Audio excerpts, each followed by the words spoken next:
kayo ha. Performance ay output lang yan. Exam to. Tools. Active Directory users and computers. Use mo to. Doon sa inyong domain, which is escoda.com kung sakali, right-click, new, organizational unit. Pagtanong ulit natin ang pangalan. Gawin natin Escoda 2. 3 na. Bago na nilagay ng Escoda eh. Okay.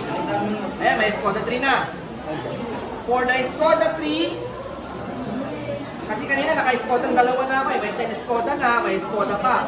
May Escoda 3 naman itong ginawa ko para hindi sila pare-pareho. Right-click on your folder. New organizational unit.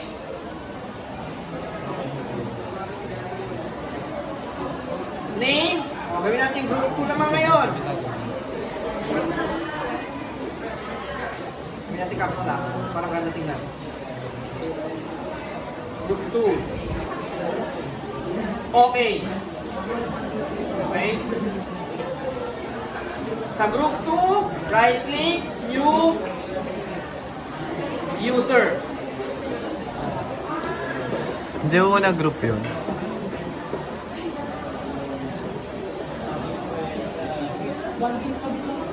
Then your first name. Next.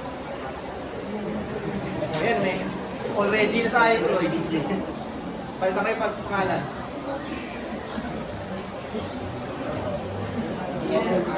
Ano yan? Yan.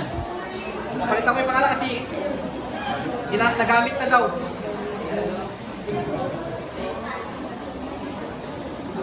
Password. Sa group. Since mayor kayo, tigisa kayo.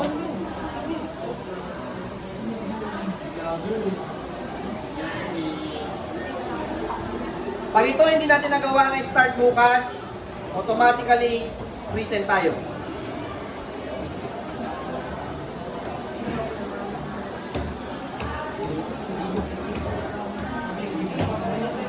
Ayan na. Escoda, Group 2, meron ng user. Yun na yun, sir. O, ulitin ko na naman.